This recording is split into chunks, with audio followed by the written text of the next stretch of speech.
Hello students, स्वागत है आप सभी का आपके अपनी हॉकिंग क्लासेस में। मैं हूं दिनेश। तो स्टूडेंट्स बेटा, जैसा कि भी आप देख चुके हैं, हमने अपने लास्ट लेक्चर में देख लिया अभी क्या लॉज ऑफ मोशन के अंदर भी फोर्स किसे कहा था, इनर्शिया किसे कहा था, एज वेल एज न्यूटन्स ने 3 लॉ दिए थे किसको, मोशन को डिस्क्राइब करने के लिए। एज वेल बेटा हम न्यूटन्स के तीनों लॉज की एप्लीकेशन पढ़ चुके हैं, जिसमें से एक और one of the most important concept जो है तो छोटा सा बट अपने आप में काफी मायने रखता है, जिसका नाम है अपेरेंट वेट। क्या है बेटा? Apparent wait. इस आर्टिकल में आपको एक दो पॉइंट्स पहले तो क्लियर होने चाहिए, जिसको बेटा बुक्स में आपका शायद मे बी लिफ्ट प्रॉब्लम्स के नाम से इस क्वेश्चन को दे रखा हो, है ना। ये बेसिकली ऐसे क्वेश्चन को सोल्व करने के काम आता है, जैसे अगर आपको ये कह दे भी एक बंदर है वो पेड़ के ऊपर चल रहा है, तो वहां पे उसका वजन कितना है, टेंशन कितनी है, वगैरह अगड़म शगड़म हजार हो जाएगी क्वेश्चन। ठीक है बेटा, तो देखिए पहले तो हमारे पास इस कॉन्सेप्ट को स्टार्ट करने से पहले 2 वर्ड्स क्लियर होने चाहिए। पहला भी अपेरेंट वेट किसे कहते हैं, और एक अगर अपेरेंट का मतलब होता है भी वर्चुअल, एक तरह से झूठा, तो दूसरा ट्रू वेट क्या होता है। पहले तो ये वेट वाला पॉइंट क्लियर करना है। अब हम देखेंगे भी जो आप वेइंग मशीन से अपना वेट मेजर करते हो, बेसिकली वो क्या है, मास है या वेट है। अगर मास है तो वेट क्या है, और अगर वेट है तो मास क्या है, वो पॉइंट भी क्लियर करते हैं। तो without any wastage of time बेटा आइए 2 मिनट का एक छोटा सा कॉन्सेप्ट देखते हैं। पहले देखिए बेटा, अभी तक आपने जैसे सुना है, अभी मैंने कहा था जो मास होता है किसी बॉडी का उसे एम सिंबल से लिखते हैं, और मास की जो ऐसा यूनिट होती थी केजी। ध्यान देना क्या कहा मैंने, मास की ऐसा यूनिट क्या थी, केजी। बट अगर यार आप वेट का डिस्कशन करते हैं, किसका डिस्कशन करते हैं, वेट को किसे लिखते थे, डब्ल्यू से। और वेट ऑफ अ बॉडी किसके इक्वल होता है बेटा, एम इंटू जी। ये कहां से आया?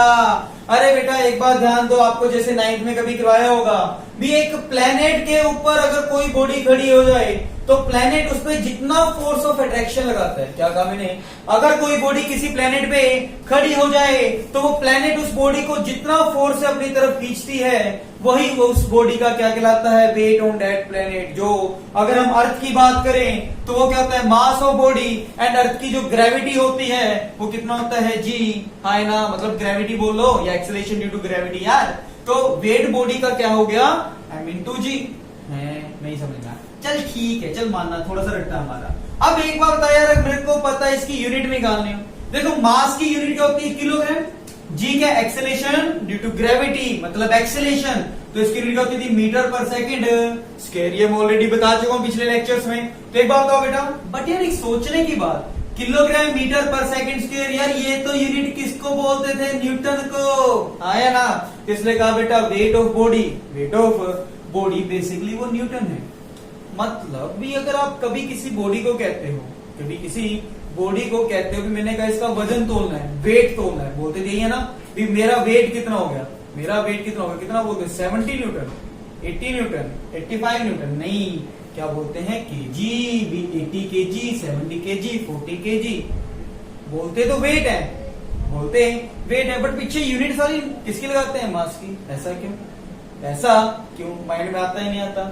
तो पॉइंट क्लियर कीजिए बेटा। देखिए जैसे अगर मैं कहता हूं, सपोज कीजिए आपके पास कोई एक वेइंग मशीन है, क्या बेटा, वेइंग मशीन, वुमेन मत मान लेना, वेइंग मशीन है, ठीक है बेटा। मैंने कहा लेट इसके ऊपर यहाँ पे कोई एक क्या मान लिया, पर्सन खड़ा है, जिस पर्सन का मास कितना है, एम। मास कितना है, एम। तो आपको पता है यार बॉडी का जो वेट लगता है वो कितना लगता है, नीचे की तरफ, एम इंटू जी। मतलब आपके वेट ने वेइंग मशीन पे क्या किया, एक्शन। तो वेइंग मशीन ने इस बॉडी के ऊपर क्या किया होगा, रिएक्शन। क्या किया होगा, रिएक्शन। तो दिमाग में क्वेश्चन आया भी जो वेइंग मशीन है इसमें रीडिंग क्यों आई। ध्यान दीजिएगा बेटा, भी हमारे पास जो वेइंग मशीन होता है, वेइंग मशीन में जो रीडिंग आती है, क्या आती है, रीडिंग। उस रीडिंग के लिए ये रिएक्शन रिस्पॉन्सिबल है, ना कि एक्शन। क्या कहा, ध्यान से सुन लो की क्या है यार, भी बॉडी के ऊपर जब बंदा खड़ा है उसका एक्शन हुआ, एक्शन का क्या हुआ, रिएक्शन। क्या हुआ, रिएक्शन। तो बेसिकली जो वेइंग मशीन में रीडिंग आती है, क्या आती है बेटा, रीडिंग। वो रीडिंग किसकी वजह से आती है, इस रिएक्शन की वजह से, ना कि एक्शन की वजह से। ध्यान देना पहला पॉइंट। तो बेटा ध्यान दो, तो उसने कहा बेटा भी एक्शन तो हमेशा कितना रहेगा, एम इंटू जी, एम इंटू जी। तो ये एम इंटू जी जो होता है ये तो वेट है, और ये हर जगह क्या रहेगा, सेम। हर जगह क्या रहेगा, सेम। तो इसलिए जो ये टर्म होती है इसे तो बोलते हैं ट्रू वेट ऑफ बॉडी। क्या बोलते हैं बेटा, ट्रू वेट। बट माइंड में क्वेश्चन आया, माइंड में क्या आएगा, क्वेश्चन भी, अगर मैं जगह से जगह वेरी करता रहूं, जैसे फॉर एग्जाम्पल ये सिचुएशन चेंज करता आ रहा हूं, मैंने कहा भी अगर सपोज करो मैं रेस्ट में यहां खड़ा हूं, मैंने अपना वेट मेजर किया, क्या वही रीडिंग आएगी? एक रीडिंग कोई आई। अच्छा मैंने कहा बेटा भी अगर मैं चलती हुई बस के अंदर अपना वेट मेजर करता हूं, क्या वो भी रीडिंग सेम आएगी? या तीसरा केस मैंने कह दिया मैं लिफ्ट के अंदर बैठा हूं, लिफ्ट ऊपर जा रही है या लिफ्ट नीचे आ रही है, तब उस केस में क्या मेरा वेट सेम रहेगा या अलग अलग रहेगा? क्या कहा? पॉइंट क्लियर हुआ। मैंने सिचुएशन दी, मतलब रेस्ट में था, मोशन में था, ये चेंजिंग मोशन में था, तो हर एक केस में क्या मेरा वेट सेम आएगा? तो उन्होंने पाया नहीं, आपका वेट सेम नहीं आएगा। टेंशन लेने की जरूरत नहीं, निकालना सीखेंगे। तो बेटा जो ये वेट आता है, इस वेट को मतलब चेंजिंग पाया, तो इसलिए इस वेट को ही क्या नाम देते हैं? Apparent weight. क्या बोलते बेटा? Apparent weight. और अपीरेंट वेट बॉडी का कॉन्टिन्यूसली चेंज होता है फ्रॉम पोजीशन टू पोजीशन। कैसे चेंज करता है, कितना चेंज करता है, वो सारा का सारा डिस्कशन देखेंगे। चलिए, बट उससे पहले एक छोटा सा पॉइंट क्लियर कर रहे हैं। अब मैंने कहा था एक छोटा सा पॉइंट बेटा, भी जो बॉडी की रीडिंग आती है, रीडिंग की वजह से वेट आता है। तो दिमाग में क्वेश्चन आया यार, बट हम वहां पे ये थोड़ी बोलते भी 80 न्यूटन। मैंने थोड़ी कहा भी किसी बंदे का जो वेट आया, वेट कितना आ गया? 80 न्यूटन।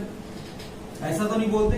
आपको पता है ये चीज तो गलत है, बट रियलिटी में सही है, रियलिटी में सही है। अब हम बोलते क्या है, किसी बंदे का जो वेट आया वो कितना बोल देते हैं? 80 केजी। वो हम गलत बोलते हैं।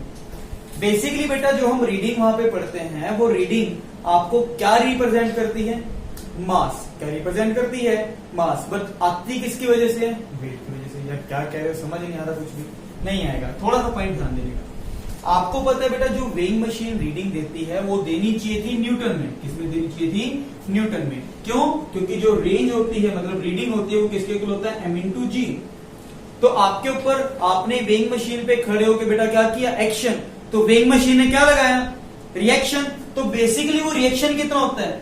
Every action there is always equal and opposite reaction, मतलब R इक्वल टू mg। तो R इक्वल टू mg आ गया। बट अभी आपने पढ़ा यार mg की यूनिट तो क्या है? न्यूटन। mg की यूनिट क्या है? न्यूटन। तो ये थोड़ी भी है भी आपने रीडिंग मेजर की, उसकी यूनिट भी न्यूटन है। आप तो ये बोलते हो ना भी मैं चीनी लेने गया 2 kg, 5 kg, 4 kg, वो यूनिट किसकी है? मास की। बट आता किसकी वजह से? वेट की वजह से। तो ऐसा कैसे? तो ध्यान दो बेटा, हमारी मशीन में गवर्नमेंट ने पहले से ही फिक्स कर दिया। याद है ना, यूपीएससी जैसे केमिस्ट्री में एक नाम सुनेंगे, वैसे ही फिजिक्स की एक ब्रांच थी ना, general conference of science and measure वगैरह के नाम से कुछ थी, मेजर एंड वेट, पता नहीं क्या था, चलो छोड़ दो। तो उसने कहा बेटा एक काम करो, यहां से मास निकाल लो, क्योंकि हर एक बंदे को न्यूटन के बारे में नहीं पता। तो उसने कहा मास क्या हो जाएगा जी? कोई दिक्कत नहीं, R/g हो जाएगा। उसने कहा R क्या होता है? रिएक्शन। R क्या होता है? रिएक्शन। अगर उसको एक्सीलरेशन ड्यू टू ग्रेविटी से डिवाइड कर दिया जाए तो वो क्या दे देगा? मास ऑफ बॉडी। तो उन्होंने क्या करा? ऑटोमेटिकली भी जो भी आपकी मशीन हो, जो भी आपकी मशीन हो, उसको G की वैल्यू से क्या कर दिया?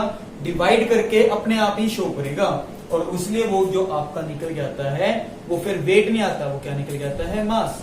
फॉर एग्जाम्पल, मैंने जैसे अभी एक एग्जाम्पल देता हूं, मैंने कहा भी अगर आपके पास कोई एक बॉडी मान लें, इस बॉडी ने मशीन के ऊपर कुछ एक रिएक्शन किया 490 न्यूटन, तो इसके ऊपर रिएक्शन होगा, वो भी कितना आएगा? 490 Newton. For example equal and opposite मान लिया, ठीक है। तो आपसे पूछ लिया जाए इस बंदे का मास कितना है? हम बोलने के लिए वेट बोल देते हैं। रियलिटी में जो साइंस के स्टूडेंट है, वेट का मतलब कितना हो गया? 490 न्यूटन। बट अगर ये पूछ ले मास ऑफ बॉडी कितना है, मास ऑफ बॉडी अलग है, क्योंकि वो किलोग्राम में आएगा, वेट न्यूटन में आएगा। पॉइंट क्लियर है? तो मास ऑफ बॉडी अभी आपको बताया ना, जो इस पे क्या लगता है? रिएक्शन, उसको एक G की स्पेसिफिक वैल्यू जो कितनी मानते हैं? 9.8, उससे डिवाइड कर दो। उसको डिवाइड करने के बाद जो आंसर आएगा वो केजी में आएगा। मतलब बंदे का वेट तो कितना है? 490 न्यूटन। और अगर बंदे का मास बोला जाए वो कितना है? 50 केजी। तो डेट द स्मॉलेस्ट डिफरेंस। तो आई थिंक बेटा यहां से अब आपको क्लियर हो गया होगा कि मास अलग कॉन्सेप्ट है, वेट अलग कॉन्सेप्ट है, वो बात अलग है। इंडिया है यार, यहाँ पे तो वेट मास सारे के सारे सेम ही चल रहे हैं। क्या कह देते हैं? बंदे का वेट कितना है? 60 किलो है। अरे वेट की यूनिट तो न्यूटन है, मास की है किलोग्राम। तो बंदे का मास है, ना कि वेट। तो इस साइंस स्टूडेंट्स के लिए थोड़ा सा कॉन्सेप्ट क्लियर होना चाहिए। तो आई थिंक मेरे ख्याल से बेटा यहां से आपको ये चीज तो क्लियर हुई, what is the meaning of mass and what is the meaning of weight, जो मेजर डिफरेंस। अच्छा जी, अब उन्होंने कहा यार अपीरेंट वेट कैसे निकालने। चलो अपेरेंट वेट भी देखेंगे, बट उससे पहले एक छोटा सा क्वेश्चन मैं आप सभी से पूछता हूँ। अच्छा, एक नॉर्मली क्वेश्चन बताओ, ध्यान देना, बहुत जबरदस्त चीज करवा रहा हूँ, बिल्कुल आसान वे में समझेंगे, रट्टा नहीं मारना, क्योंकि सारे के सारे क्वेश्चन अच्छे से लेके बुरे सारे के सारे इस क्वेश्चन पे डिपेंड करते हैं। मैंने कहा सपोज कर बेटा कोई एक बॉडी है जिस बॉडी का मास कितना है 5 kg, कितना है, मैंने वेट नहीं बोला, क्या बोला है, मास, ठीक है। अगर मैंने कहा बॉडी पे बेटा इधर लगाया 10 न्यूटन और इधर भी लगाया 10 न्यूटन, क्या बॉडी मूव करेगी? वो सोचो, मैंने कहा बॉडी पे इधर भी 10 इधर भी 10, कोई बॉडी मूव नहीं करेगी, क्यों? क्योंकि बॉडी पे लगने वाला नेट फोर्स कितना है, 0। अच्छा, अगर मैं कहता हूं यहां पे बॉडी पे 30 न्यूटन कर दो, कर सकते हैं आप? ऑब्वियसली बता दोगे हाँ जी सर, सिंपल सी बात है, बॉडी कहां जाएगी, इधर या इधर? पहला पॉइंट, बॉडी कहां जाएगी, बड़े फोर्स की तरफ। कहां जाएगी बेटा, बड़े फोर्स की तरफ, हाँ या? और अब दिमाग में क्वेश्चन आता है, इस बॉडी की एक्सेलरेशन कितनी है, बॉडी की एक्सेलरेशन कितनी है? अब एक बात बताओ बेटा, आपको ये पता है बॉडी इस साइड जाएगी, मेन क्वेश्चन एक्सेलरेशन कैसे निकाल लें? अरे कुछ नहीं यार, क्या करो, देखो टोटल फोर्स कितना लग रहा है बॉडी पे, जो नेट फोर्स लगता है न्यूटन सेकंड लॉ ने क्या कहा, वो क्या होता है, mass into acceleration. So acceleration acting on a body is equal to net force divide by mass, net force divide by mass. ये खतरनाक फॉर्मूला जो आपके काम आने वाला है। क्या कहा, भी बॉडी पे लगने वाला जो नेट फोर्स होता है वो किसके इक्वल होता है, mass into acceleration. So acceleration किसके इक्वल होगी, नेट फोर्स डिवाइड बाय मास। निकालने कैसे, जर्नल ये भी बताऊंगा, 2 सेकंड दो बस। ये पहले तो ये बताओ नेट फोर्स कितना लगा, बॉडी पे 30 इधर लगा, 10 इधर लगा, तो बचा कितना, 20/5, तो इसकी यूनिट कितनी आ गई, मतलब 4 मीटर पर सेकेंड स्क्वायर। नहीं पल्ले पड़ा, थोड़ा ध्यान देना, 2 मिनट लगाएंगे। क्या कहा, बॉडी पे 5 था, 30 इधर लगा, 10 इधर लगा, नेट फोर्स क्या होता है, मास इनटू एक्सेलरेशन, एक्सेलरेशन है नेट फोर्स बाय मास। निकालना बिल्कुल आसान। अच्छा जी, अगर इसको ऐसे कह दूं, आपका कहने का मतलब क्या है, मैंने कहा अगर बॉडी m मास की होती, यहाँ बॉडी पे लगने वाला फोर्स F1 है, पीछे की तरफ बॉडी पे लगने वाला फोर्स F2 है, तो पहली बात मैंने कह दिया लेट F1 बड़ा है किससे, F2 से, तो इस केस के अंदर बॉडी किस साइड जाएगी, आपको ऑब्वियस सी बात है, जिस साइड फोर्स बढ़ा बॉडी कहां गई, इस साइड। अब उसने कहा लेट इसकी एक्सेलरेशन कितनी है, इसको कैसे निकालें, तो क्या करें, नेट फोर्स निकालें। नेट फोर्स क्या होता है, 30 - 10, मतलब बड़े में से छोटा गया, यहां भी क्या करें, बड़े में से छोटा गया, मतलब F1 माइनस F2। क्या कहा यार, बड़े में से छोटा force equal to net force, है ना। और ये नेट फोर्स कितना होता है बेटा, अभी क्या था, mass into acceleration of body. तो इसकी जो इक्वेशन बनी F1 minus F2 divide by is equal to m/a। कुछ नहीं, नेट फोर्स निकालना है। नेट फोर्स क्या होता है, बड़े में से छोटा गया, और नेट फोर्स किसके इक्वल होता है, मास इनटू एक्सेलरेशन। सीधा लिखेंगे, बड़े में से छोटा, बड़े में से छोटा गया is equal to mass of body into acceleration. काम खत्म, नहीं कर लेगा। चलिए अब 2 मिनट के लिए कॉन्सेप्ट धीरे धीरे धीरे धीरे पॉइंट्स क्लियर होंगे। एकदम मैं ये कह नहीं सकता, क्योंकि आर्टिकल्स को अगर डीपली समझना है, क्योंकि ये वाले जो छोटे छोटे से कॉन्सेप्ट है बेटा, ये बाद में दुखी करेंगे। उससे बड़ी यहाँ पहले एक बार दुखी हो ले, आधे घंटे के लिए, 15 मिनट के लिए, उसके बाद आपको सारी चीजें यहीं पे क्लियर होगी। चलो अब एक बात ध्यान देके चलना। अब हम पढ़ते हैं अपेरेंट वेट पे आते हैं, यार ये है क्या था क्या नहीं है, या इसका नाम लिफ्ट प्रॉब्लम क्यों था। उन्होंने कहा बेटा इस कॉन्सेप्ट को समझना बहुत आसान है। इसने कहा इसमें 3 सिचुएशन मान लेते हैं, तीनों की तीनों बिल्कुल आसान है। पहला बेटा मैंने कहा लेट अस कंसीडर, आपके पास कोई एक लिफ्ट मान ली, ये दिखना होगा आई थिंक सभी को, कोई दिक्कत तो नहीं आएगी यहाँ देखने में, क्लियर है। मैंने कहा बेटा अभी अगर सपोज करते हैं यहाँ पे कोई एक लिफ्ट है, और इस लिफ्ट के अंदर कोई एक वेइंग मशीन पड़ी है, और मैंने कहा इस वेइंग मशीन के ऊपर कोई एक बंदा आके खड़ा हो जाता है, जिस बंदे का मास कितना है, m, कितना है मास, m। तो आपको पता है बेटा बॉडी का वेट कितना लगेगा, mg डाउनवर्ड, जो बेसिकली उसका ट्रू वेट है। अब बंदे ने वेइंग मशीन पे क्या किया, एक्शन, तो वेइंग मशीन ने बंदे पे क्या किया होगा, रिएक्शन। क्या किया होगा, रिएक्शन। अब दिमाग में क्वेश्चन, ये तो चलो कॉन्सेप्ट क्लियर है, बट लिफ्ट का क्या रोल है इस पे, लिफ्ट का क्या रोल है इस पे, क्या हुआ?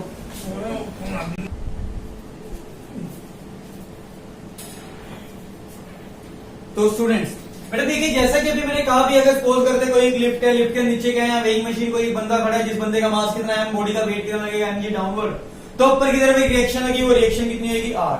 अब मैंने कहा यहाँ लिफ्ट की सिचुएशन लेते हैं। पहला केस, मैंने कहा बेटा अगर आपकी जो लिफ्ट है वो लिफ्ट किस में, रेस्ट में या यूनिफॉर्म मोशन में।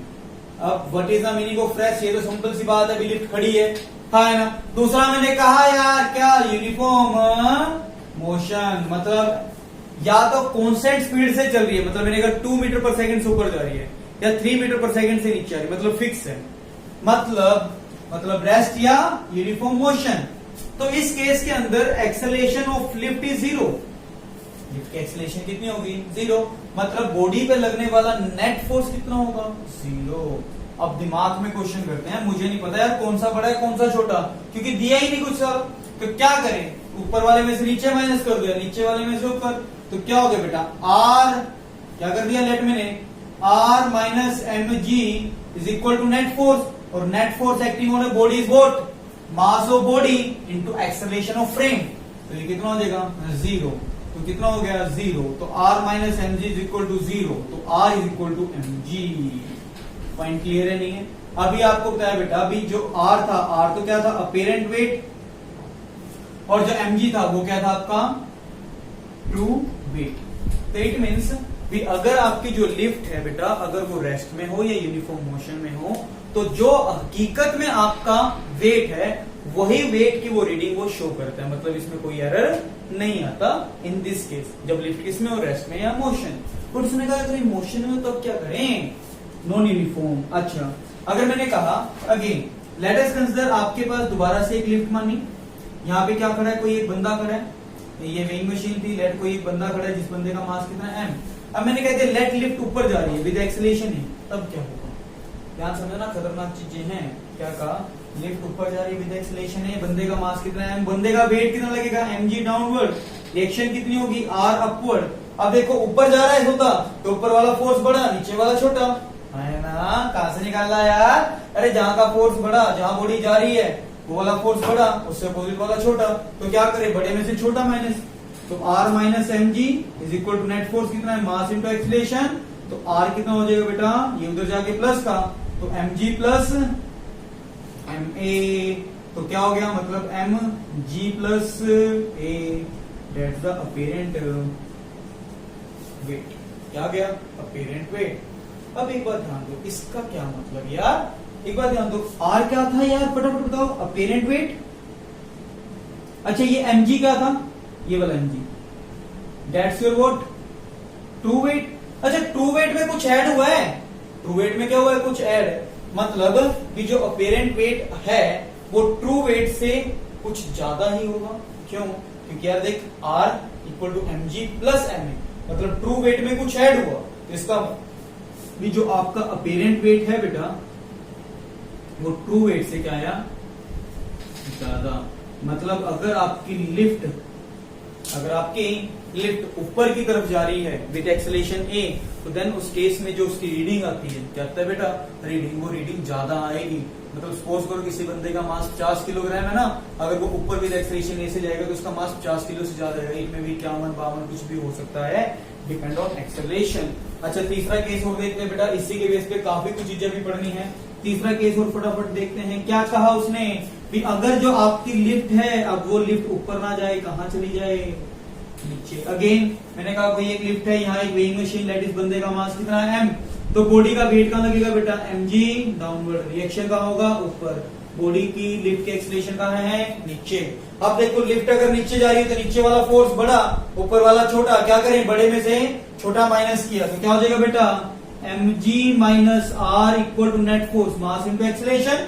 तो r निकालना है ना, तो r उधर जाके किसका हो गया, प्लस का, ma इधर आके किसका हो गया, माइनस का, तो r कितना हो गया, mg माइनस ma। मतलब यहां से साफ साफ दिख रहा होगा, यहाँ तो देखो m को मैं लेके निकाल लो, मैं लिख ले रहा हूँ, थोड़ी जगह छोटी है, तो यहां से दिख रहा है भी जो अपेरेंट वेट है ट्रू वेट में से कुछ कम हुआ है, तो इट मीन्स भी जो अपेरेंट वेट जो बॉडी का होता है वो ट्रू वेट से कम रीडिंग आती है। पॉइंट क्लियर हो रहा है, मतलब लिफ्ट ऊपर जा रही थी तो रीडिंग अलग, नीचे आ रही थी तो रीडिंग अलग, हाँ है ना, depend upon the acceleration of frame. अच्छा एक बात बताओ, कभी कभी ये सोचा अगर यार लिफ्ट आ रही थी, लिफ्ट के आते थे तार टूट गई, तार टूट गई, मतलब फ्री फॉल हो गया, क्या हो गया, फ्री फॉल। तो ये थोड़ा सा यहाँ पे रब करके बेटा, एक सेकेंड, हाँ जी, करें बेटा, एक बार इस चीज को रब कर दें थोड़ा सा। देखिए अगर आपके पास ये कह दिया जाए भी लिफ्ट फ्री फॉल होगी, लिफ्ट क्या होगी है फ्री फॉल, मतलब जो एक्सेलेरेशन है वो एक्सेलेरेशन ड्यू टू ग्रेविटी के बराबर होगी, क्योंकि जब आप लिफ्ट को ऐसे छोड़ दो, ऐसे छोड़ दो, तब उस केस में वो फ्री फॉल होगी ना। फ्री फॉल का मतलब क्या होता है, एक्सेलेरेशन किसके बराबर, acceleration due to gravity. Put करें तो क्या हो जाएगा, देखो R equal to mg minus mg, cancel out, it become 0। मतलब अगर आप लिफ्ट के अंदर बैठे हो, लिफ्ट के अंदर बैठे हो, लिफ्ट की तार टूट जाए, जब लिफ्ट फ्री फॉल नीचे गिरती है, तब उस केस के अगर आप वेइंग मशीन पे खड़े होते हो, तब आपकी कोई भी रीडिंग शो नहीं होगी, क्योंकि रीडिंग कितनी हो जाएगी वहां पे, 0। यहां तक क्लियर। अच्छा एक सिचुएशन और देखिए बेटा, अच्छा ध्यान देना, ध्यान से समझना, थोड़ा सा जस्ट एक बार करेंगे। मैंने कहा ये मार्कर को कैप को नीचे फेंका, मुंह पते बड़ा, क्या कहा यार, मैंने क्या कहा बेटा, इसको लिया, जब आप ऐसे फेंकते हो वैसे ही ऐसे आ रहा है। बट कई बार आपने साउथ मूवियों में देखा यार, एक विलन को थप्पड़ मारा, मुक्का मारा, वो उड़ रहा है, और ऊपर से हीरो ने क्या करा, उस पर मुक्का मार के और नीचे बैठा देते हैं। होती है नहीं होती सिचुएशन, तब उस केस में क्या है भी यार, बेसिकली तो इतनी स्पीड से आ रहा था, बेसिकली ये इतनी स्पीड से आ रहा था, बट क्या करा, थप्पड़ मार के और ज्यादा इसकी स्पीड क्या कर दी, इंक्रीज कर दी। मतलब भी जो नीचे वाला फोर्स है, नीचे वाला फोर्स है, मतलब जो उसकी एक्सेलेरेशन है, वो एक्सेलेरेशन ड्यू टू ग्रेविटी से ज्यादा कर दें। मतलब जब ए